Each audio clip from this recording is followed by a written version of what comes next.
And this is Stress-Free Living. Ray Somich with you, along with Ratanjit Sondhe. Hello, Ratanjit. How are you this fine day? Oh, wonderful, Ray. How are you? Excellent, thank you. And excited to be sharing some time with you. We are live and we are doing another one of our Zoom recordings. And we have some people that have already come in and come through for this call. But of course, we're out over the radio and the internet, AM and FM, and at wintradio.com. This is a live show. And as we are celebrating this show here today, we are about to enjoy the Easter holiday for so many people that participate in Easter and the celebration of that. And for those people that do, we wish you a happy Easter just a little bit in advance. And if you are celebrating it just as a holiday with your family, we are glad that you're doing that as well. But today we're going to talk about something that is not only pertinent to a holiday, Ratanjit, but it's so much a part of our lives every single day, and that is the word justice and the importance of justice in our world. But today, more than ever, is justice possible? And you and I have been talking about this a little bit before we brought it to the radio and the internet and the Zoom airwaves, is that nowadays there's so many opinions, so much meaningless out there, so many different thoughts on all the different topics. Is it even possible that we know what justice is, and can we possibly still have justice in this world? Well, see, there are three places we roughly can expect justice from. Justice from nature. Now, we often have heard people say, this life is not fair. Mm-hmm. To two kids born in the same family by the same parents, the same manufacturing machine. Right. But they are so different. Yes. And then one becomes a CEO of a company and becomes very successful. Other end up being alcoholic. So where is the justice? Correct. Right? Right. And the nicest people that do good things and help everybody, and then they get sick with some deadly disease and they die young or whatever, and you say, well, that shouldn't have happened to them. That they're such a good person. They did so many nice things, and then they or they were in a car accident and they lost a member of their family, something tragic. Life isn't fair. It doesn't seem to be fair. We are looking for,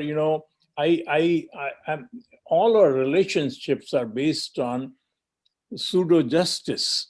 If I am going to be nice to you, you better be nice to me. I have given you such an expensive gift on your birthday. You better give me the same kind of gift on my birthday. So that is how we see justice in our day-to-day living practice. But there is no justice. Again, each one of us is contaminated by all the data we have gathered by our five senses. And then further, we have contaminated that data with our ego or insecurity or fear or greed.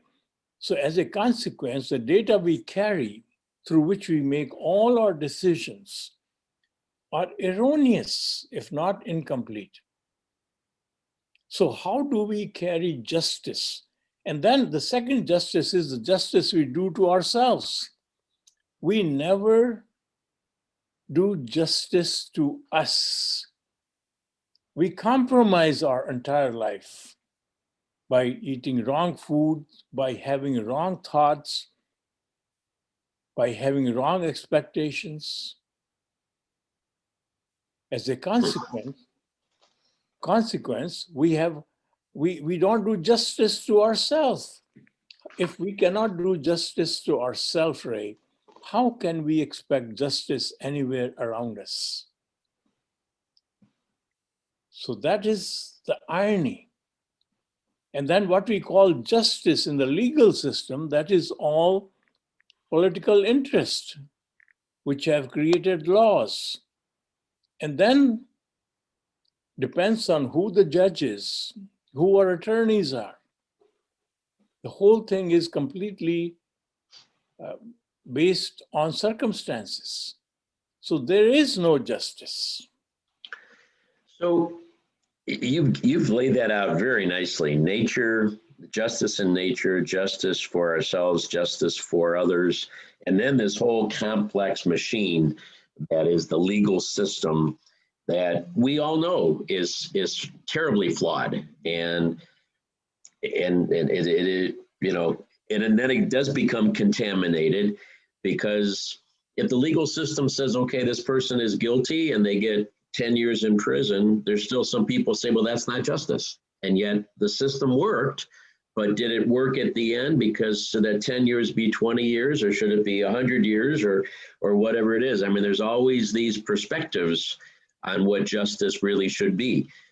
So since you brought up all of these complex reasons on how we can't understand justice, and we really won't find justice, is it even possible anymore? I mean, is it a word that we should even have in our vocabulary, that we should even strive for under these circumstances, or should we just say it's not possible? That is why the good book says, don't judge, because we simply do not have the capacity to judge. And then each person, see, there is an interesting story, hypothetical story. There was a king, and in old time, king, they were the final judge. They will hold a court, and the criminals are brought in front of them and in front of him, and he would declare the judgment. It so happened that the royal treasure was robbed. So there are three people who conducted the robbery. So they caught them, brought them in front of the king, and after hearing them, understanding the case, he gave one person life imprisonment, other person 6 months in jail, and one person, he handcuffed them and let him go. So now his advisor, senior advisor, comes and says, sir, I'm probably in the wrong place to criticize you, but this is not justice. They all conducted the same crime. We should give them the same punishment. He says, well, you want to see the consequence of my decision? He says, okay, follow them. Follow the person I released. And that person immediately was so ashamed that this was the first time he was talked into joining this robbery. He has never done that. And he was so ashamed that he left town. He says, I'm going to start a fresh life where I can make a difference to other people. And then this guy who was in prison for 6 months, after 6 months, he said, gosh, I cannot take this. I have to straighten out. He became a good citizen. And the guy who was imprisoned for life, after 1 year, they released him and said, let's see what he does. The same night, he conducted another robbery. So what happens is justice for, that's why in the family, you have 3 brothers, 1 sister. So parents, they treat them differently because their emotions are different. Their understandings are different. The way the decision is made is different. So justice has to accommodate all those things. And in our justice system, when you are mentally sick, there is a different justice for them. So justice, a uniform, one justice for all does not fit. So that is why we do not have justice. So, taking out the portion of people that were mentally affected, mentally impaired in some way. Although We are all. Give me an example who is not mentally impaired. You're right. You're right. But I guess I'm putting it into a category where people are more in control of their mind, but it's still contaminated. It's still impacted by their life. It's still their emotions are different. I mean, that's the normal part of it for all of us. But I'm talking about the ones that did have, they plead mental insanity or whatever. And of course, that's also used as a plea by a lot of people that are not that way, but they use that.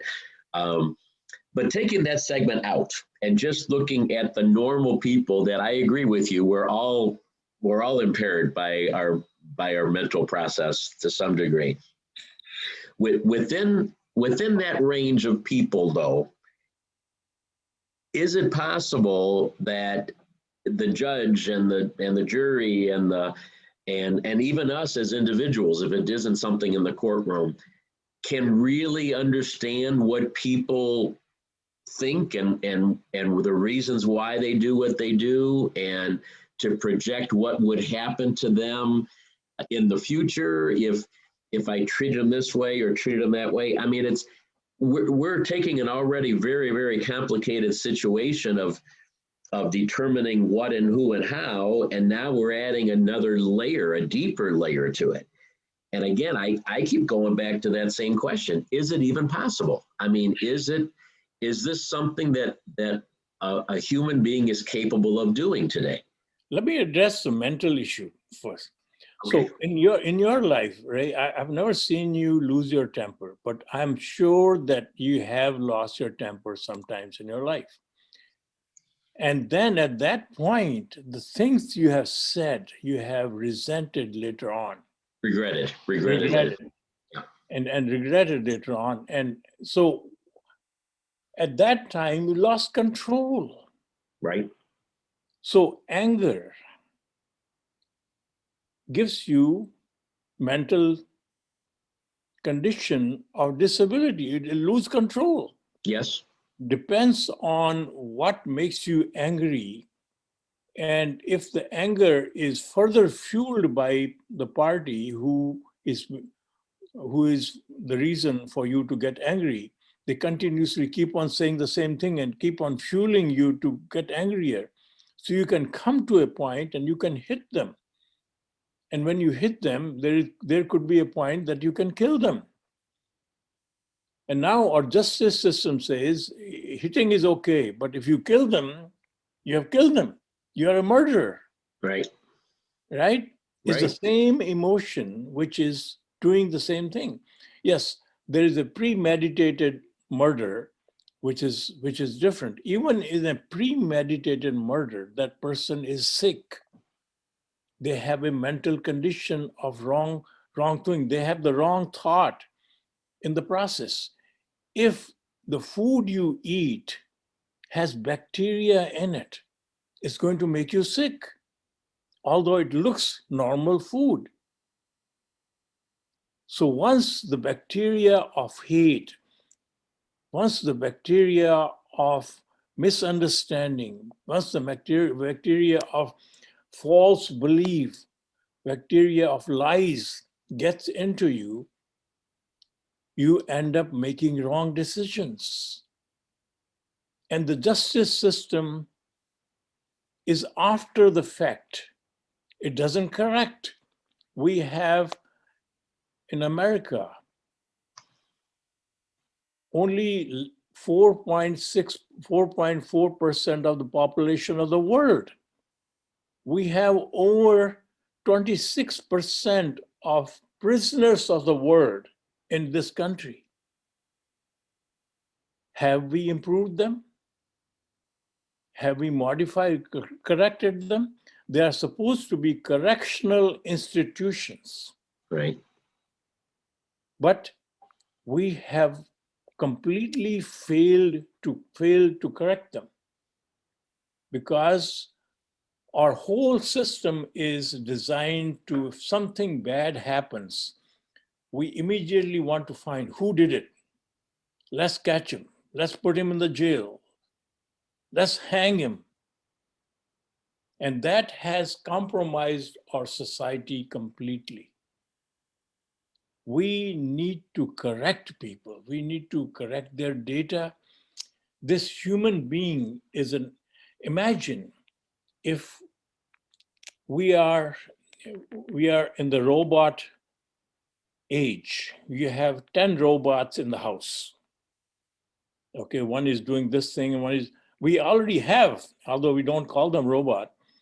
So when something, if your freezer, you have all the amazing food in the freezer. So you go out on vacation, come back, and realize the freezer stopped working and the whole food got spoiled. Mm-hmm. So are you going to hang the freezer? You are going to call a technician to find out whether it can be repaired. So once something goes wrong in this human computer, we should find out why and repair it. Because at the end, that freezer is a tool, useful tool. And we can utilize it. It adds value. The most useful tool we have is the human being. And if we put them in jail, we took away that most useful tool out of the society. If we hang them, we eliminated that tool from the society. We should correct them and reutilize them, which adds value to our society.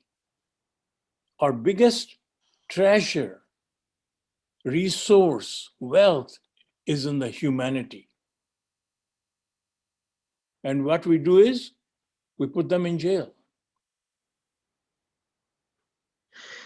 We're talking, for those of you who are just joining us, we're talking about justice today. And is justice possible in the world that we live in, not only from a perspective of achieving and getting ultimate justice, but also the definition, our own interpretation of what justice is today, because we're so contaminated by everything around us.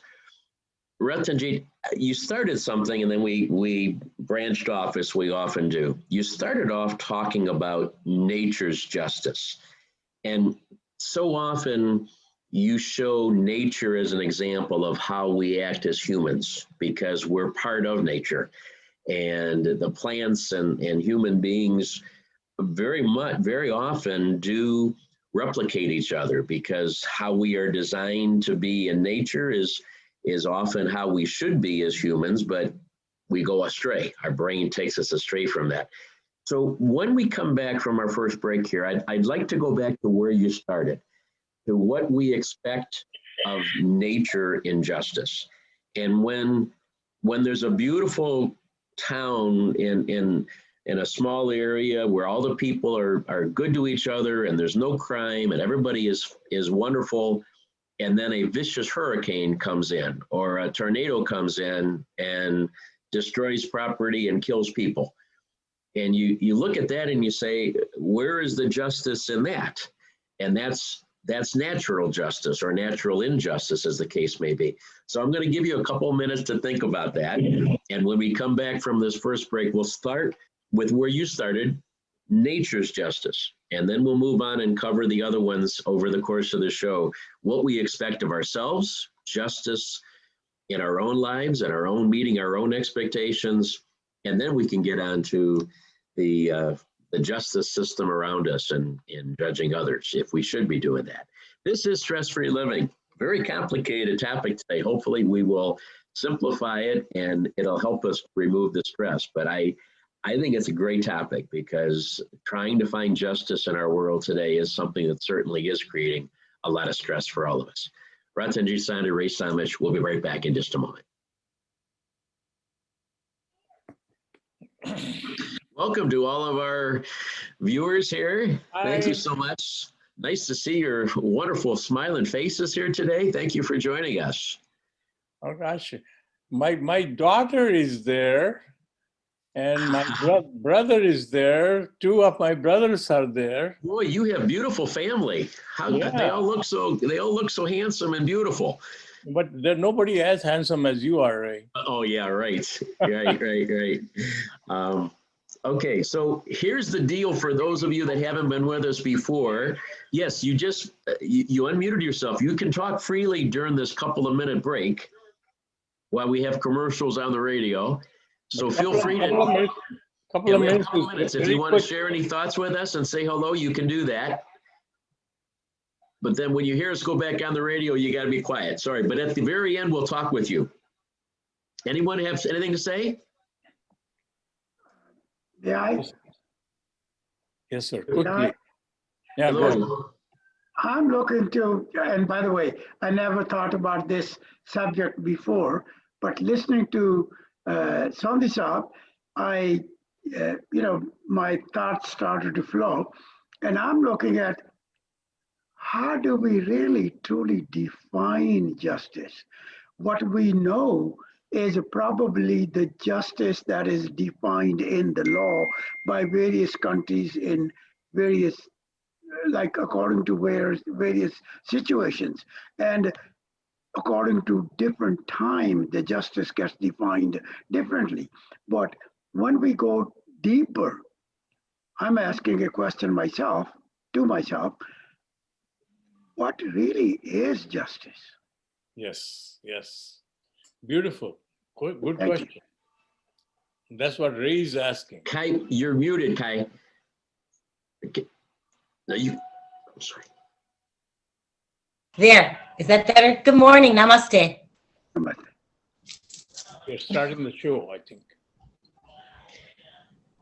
Yes, we are. This is Stress-Free Living. Ray Somich and Ratanjit Sondhe. We are talking with some of our Zoom people that are joining us here. And I know I promised this before, but I need to put the Zoom link on our Facebook and our website so that more people can join us. We welcome all of you to be a part of this so we can see your lovely faces and we can interact with you during the breaks as we were just doing. Some of that may have gone over the air. All right, Ratanjit, some of our guests here, our Zoom guests, are also asking some of the questions that I have. Is justice even possible? Can we define justice today? Because I think the definition of justice, maybe it should have always been the same, but I think the definition of justice may be a little different in this 21st century than it was in the 15th century and the 18th century. And even going back to, biblical times where, it was an eye for an eye and a tooth for a tooth. That was the original justice system, if you will. So maybe we're going to change course here a little bit. I had asked you about natural justice to come back with that, but maybe we start with the definition. As how do you define justice today in 2021?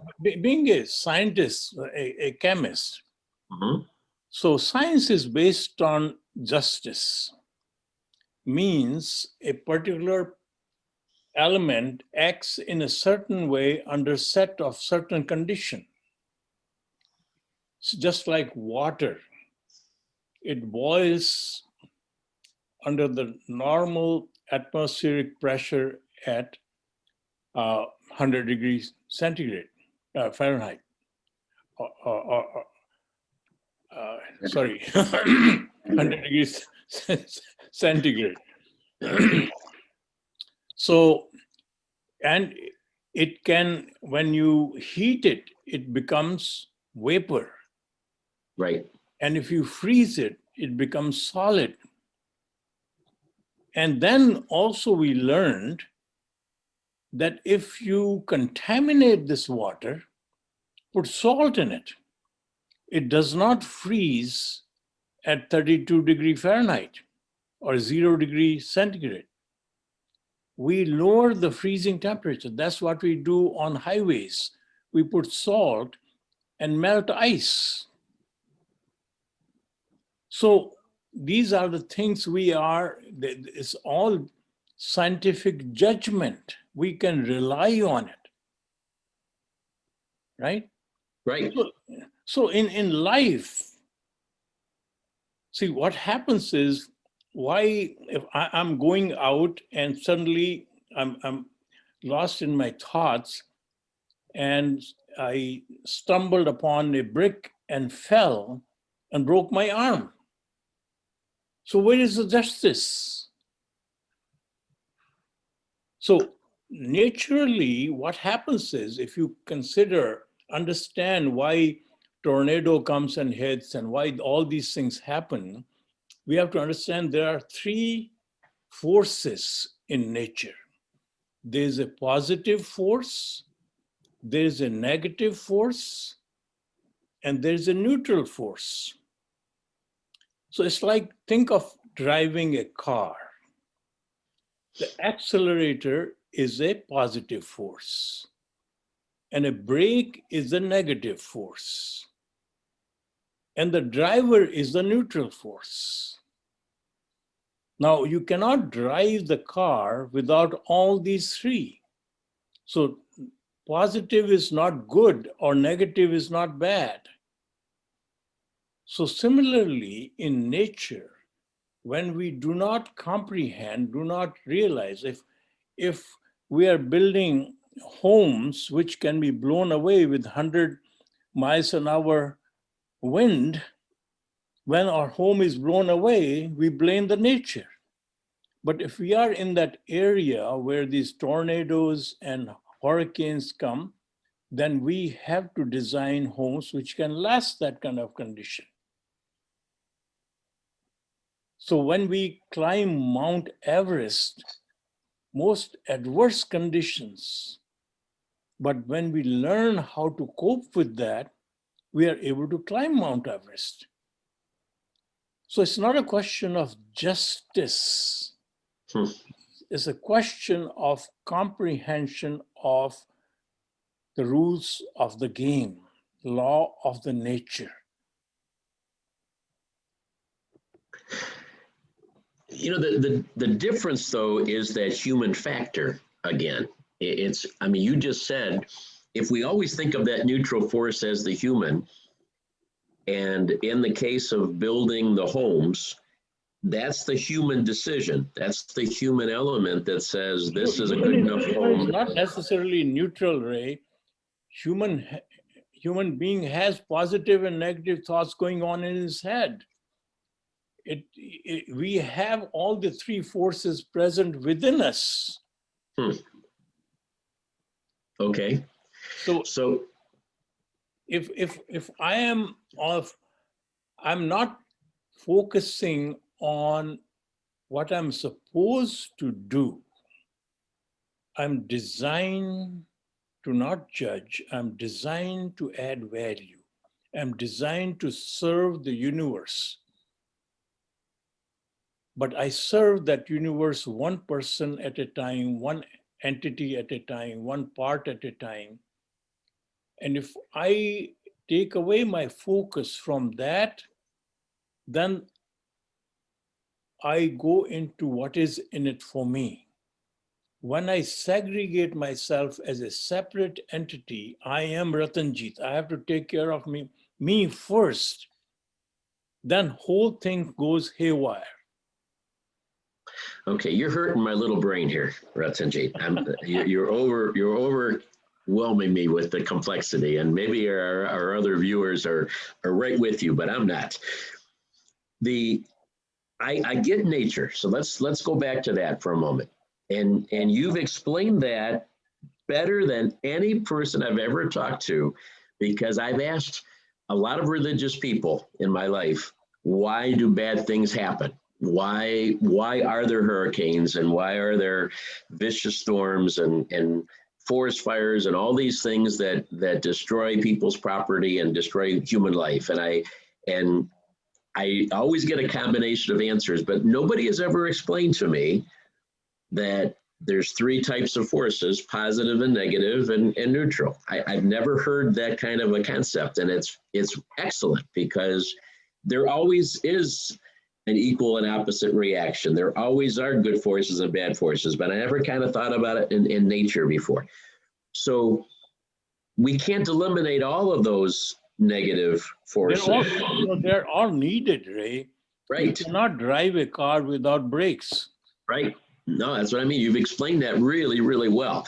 So I get that now, much better than ever before in terms of why those things happen, and those same things that create positive natural forces can also create the negative ones, because the winds that blow, and the water that is there in nature are wonderful, beautiful things, Right. necessary things, but then those also can be the ones that can act in a negative way. So I get that. But then you transition to, again, the human level, and you said that there's positives and negative forces on there. Is that because we get those from nature? I mean, are we jumping on the bandwagon of nature so that we can make positive nature more positive with our human spirit? Or are we totally distinct? Because we're one with the world, we're one with nature. So is that where our brain comes in, and our brain makes us positive, can allow us to be a positive force? Or is that just part of our nature? See, common belief is that brain is our master. But brain basically is nothing more than a computer. It gathers data. What we see is collected in our memory, what we hear is gathered in our memory, and what we touch and feel, what we read, what we learn, all that gets compounded in our brain. Based on that limited data which we have gathered, if you ask the brain, how do I do this? And that answer will only come from that limited data. That is why you cannot answer a question what a neurosurgeon can answer, because her data is much more expanded on how our capacity of our neurology works. Mm-hmm. So no matter how far and how much we read, we will always have limited data. So this brain, think of it as a tool, just like a computer. And it is not our master. It really is our servant. So who is the master? The master is the real you. Now, what we do is we do not go that far. We do not awaken the real us in our system. We are in a semi-coma. We live our life unaware of who I really am. And that is why the servant or brain takes over. And all our decisions are only made by the data we have gathered. We don't go further than that. Once you are awakened, once you are aware of who you are, you realize that you are the enlivening power present in this body, which is the same enlivening power present in everyone else. So your purpose of life becomes distinctly different if you think as a brain versus the awakened you. The brain always will think, what is in it for me? It's only limited to you.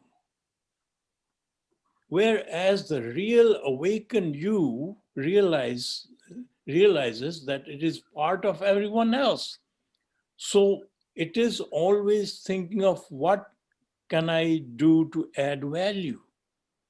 So in the brain side, judgment comes because this human body is designed by nature to survive, to judge every split second, because it wants to know whether it can survive this is good or bad for the body. So we are judging every single second. When somebody comes in, I judge, hey, he's not a nice guy. Or suddenly later on when he talks, or, oh, he's not that bad. So we always would judge. This is how the body is designed. Otherwise, it cannot survive. If it cannot judge, it is hot or cold instantly, it can hurt itself. So there's nothing wrong with that judging. But that is only to keep this human machine a vehicle which carries us alive and functioning well. So beautiful. Thank you for sharing all of that. Very, very wonderful information. But it didn't help me to understand what I was trying to ask. Okay, All right. let's try again. Yeah. Since we do have this brain, since we do have this ability to make our own decisions and do things, automated in many cases on a judgmental basis, hot or cold, good or bad, whatever it is that what gives us positive and negative forces? Or is it the fact that we are a natural being, we're part of the natural world, and we have positive and negative forces within us on a natural basis? And maybe to help you understand, so I get the right answer that I'm looking for, is not the right answer, but an answer is, I'm trying to allow us to tap into that positive force. I'm trying to allow us to be more of all we can be. And do we do that with our brain, or do we do that by just letting the real us take over? See, the brain is going to be utilized in both cases, whether it is utilized as a servant or it is utilized as a boss. When the brain is utilized as a boss, it is only thinking of what is in it for me. And it will create many times negative energy. That means even at the cost of hurting others or compromising others, it is going to benefit itself. But when you are guided by the real you, the awakened you are always thinking of adding value to others. And you are going to still utilize the brain to help you add value to others. So the brain is not bad or good. Brain is simply a computer.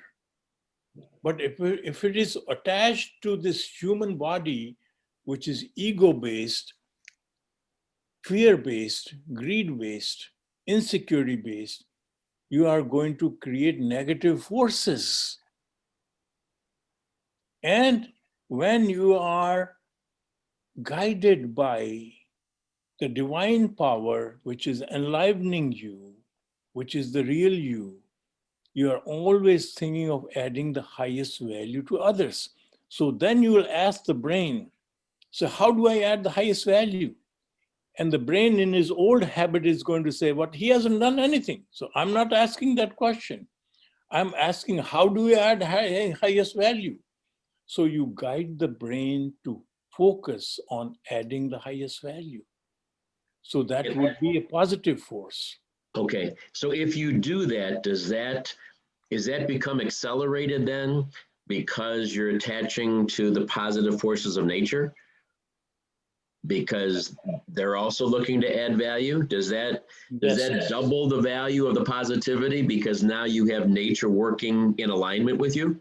But nature, always these three things exist simultaneously. So you have your brain to guide you. Then when it is snowing and you want to add value, you have to protect yourself because the temperature is already low at the time it's snowing. So when it is hot, you have to protect yourself. So that is where you're going to realize, again, positive and negative are going to be relative.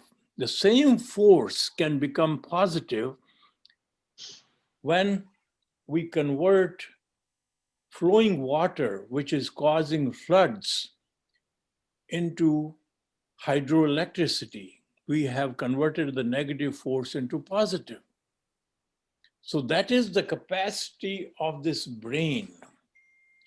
It's able to, by utilizing, there is no negative, positive in that sense. They are all relative. So as a chemist, the most poisonous thing is potassium cyanide. You touch it on your tongue and you die. Yet that is the most useful tool in chemistry to convert intermediates so that we can produce very difficult medicines which can help us save lives. So in chemistry, I do not judge a chemical as bad or good. Similarly, in life, ultimately, we should never judge anything good or bad. Everything has a utilization under a certain circumstance. You know, when you've used many times positive and negative today in the conversation, and automatically my brain says positive, good, negative, bad. And what I think I'm hearing from you today over and over again is that neither of those are good or bad. Those are just the way it is. Right. And so we have to brakes are not bad in car. My God, if the brake fails, you are dead. Right. And so it is a shifting of the paradigm there for us to look at it differently. And I think that's really important in this conversation about justice. Yes. Because what we've looked at as being positive or negative maybe really aren't that, or they are positive or negative, but that doesn't necessarily mean good or bad or right or wrong. Yeah. That's why there are no goods or bad. This is all based on the circumstance. Yeah. When we come back, we only have knife one in the hands of a surgeon can save life. Knife in the hands of a robber can kill you. Right. Same exact knife. Same exact knife. Even the same person in a different situation. Interesting. All right. We've got a few minutes left on our last segment to try to put all these pieces together and help us to see if justice is possible. That's the question that we asked for today's show. This is Stress-Free Living. Ratanjit, Sondhe, Somich with you. We'll be back in just a moment. All right, we are on break. Couple of seconds for you to make quick comments. Yes, and I cut this young lady off last time, and I didn't mean to do that. I'm sorry. So we'll let you, if you have a quick comment, and then we'll hear from anyone else too. Greetings. Greetings. How are you? I am well. I'm nursing this foot, but I am well. So very grateful to see you. Same here. All of you. Thank you. So I think what I wanted to... Go ahead. Yes, Ray, I've seen you and Ratanjit before at his home when you interviewed him a few times. I came out, I think it was Saturday mornings or something. So yeah. I always enjoyed this interaction. But what I want to say, I think that the statement that I wanted to say is a couple of things. When you asked about justice and how we get justice, two things came to my mind. And you said, how do you know what justice is, or something? You asked the question in the last segment. And for me, simply, it's that which is just. That which is just. If we want to try and figure out a word or a term, I don't think you can exactly figure. But if you go by what is just, and we could go into many conversations about that, but Ratanjit can expound on that if he cares to. And then the other thing I think what Ratanjit was speaking about was balance. He's talking about balance and the good. There's no good in the good, and there's no bad in the bad. It's just, it's just the balance of life. And I think also when we talk about what natural order is, or how the natural order, and I agree with him, we're talking about karma. Karma is the law, it's the natural law. So that's kind of, how I think about that. And then my final thought was the only way to get social justice is through true authenticity and transparency. And if people are not willing to be truly authentic and truly transparent, there is no way for social justice and equality. And I think that this country has always been looking at building equity as opposed to equality. We have to focus on that. All right, we are back on the radio here for Stress Free Living. We appreciate the interaction that we are having with our special guest on the Zoom call. But when the clock says that we are back on the radio, we're back on the radio. So, Ratanjit, we got some good feedback there. Excellent feedback. We appreciate that from our audience. I wish we had, I don't know, maybe we should start doing 15 minutes on these conversations and 10 minutes on the radio. That might be a plan for the future. We should invite them 15 minutes earlier when the show starts to give us some initial ideas to talk about. And I definitely want to talk about karma. That was one of the things that was brought up, and the idea of what we do leads to what happens around us. And if we do good things happen, and if we do not so good things, then maybe bad things happen. So I want to cover that too. But maybe we do that right now.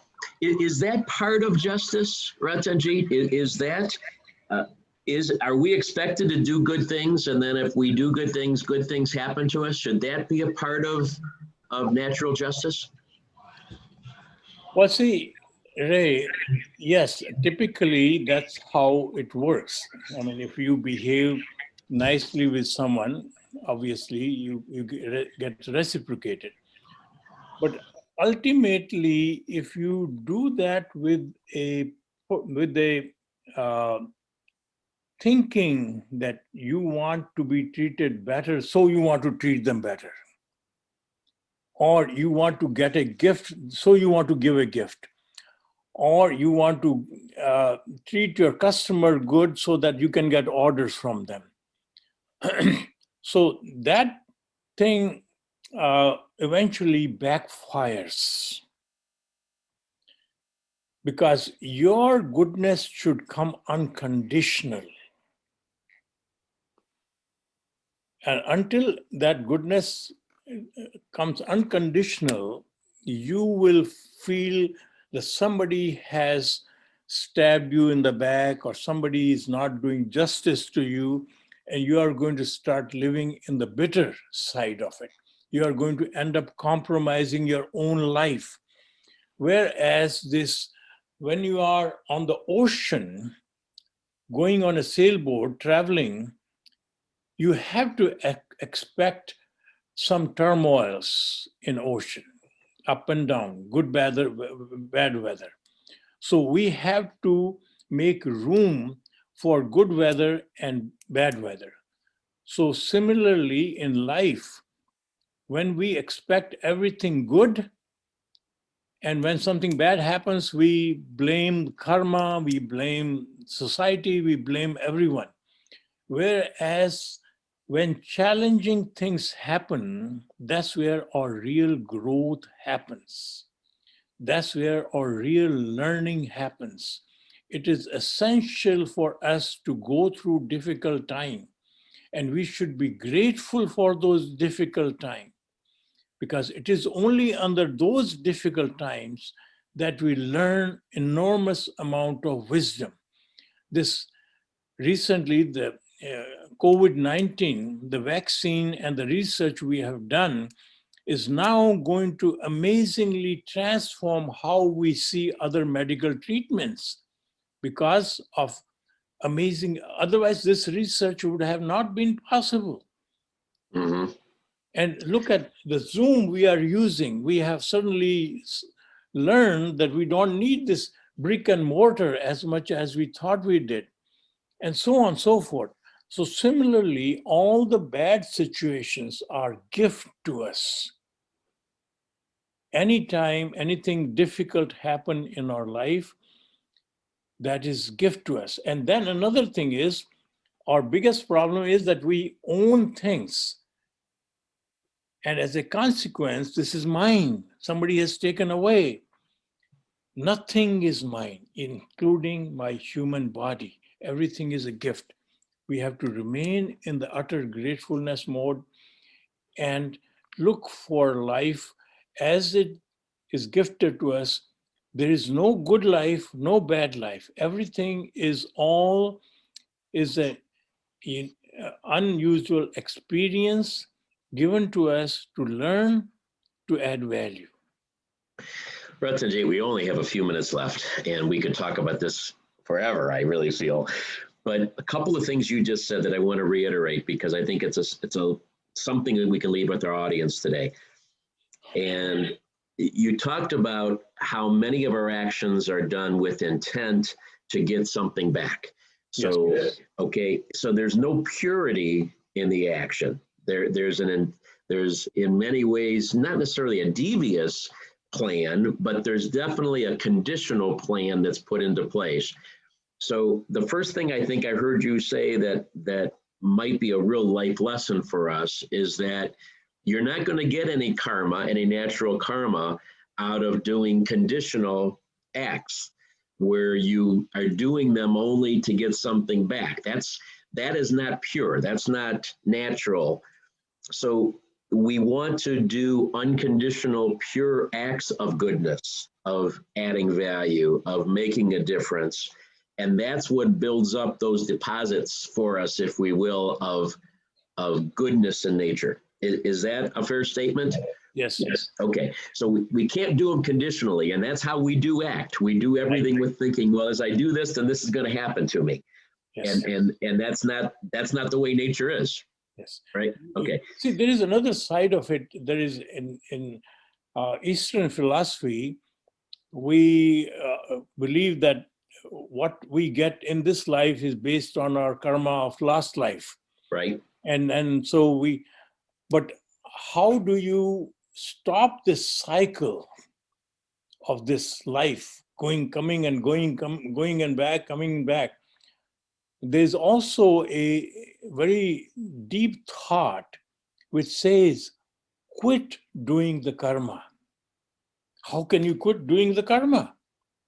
Means you see the force behind the karma. Nothing is done by you. You become a witness to what is happening through this system. You don't attach to the karma which is conducted by this human system as you have done it. You see as as a witness that something is happening through this. So then you do not attach to that karma. So you quit doing that karma. So that is the ultimate stage. All right. Another interesting point you made, again, short time, is that if we have our expectations of justice, and those are often, almost always, filtered through our contaminated minds, our hopes and our dreams and all those things, if we do those in a spirit of gratefulness, if we have only a mindset of gratefulness, then that will definitely influence our feelings of what happens around us, including therefore not a reason to want to be judgmental, because by being judgmental, we set up those expectations again based on our contaminations. Right. If we operate in a state of gratefulness and wisdom and understanding, then I think our expectations of justice are going to be a lot different. Yes. See, understand that our purpose of life is only to add value, not to expect things. And whatever circumstances we are placed under, we figure out how to add the highest value. And our judgment comes out of our life completely. And that is the only way. Can you imagine the society in that mode? We don't need any laws. We don't need any of those things if we are only focusing on adding the highest value. At that point, you are being guided by the power which is present within you, and your mind becomes your servant, and you always create an amazing society around you. Ratanjit, on that note, we have to say goodbye. We want to thank our Zoom audience. We want to thank our other radio and internet audience. We wish you all a wonderful holiday weekend. Thank you, brother, for your wisdom and your love here again today. Remember, folks, we're all playing the same game. Have a wonderful day. We'll talk to you again soon. Thank you.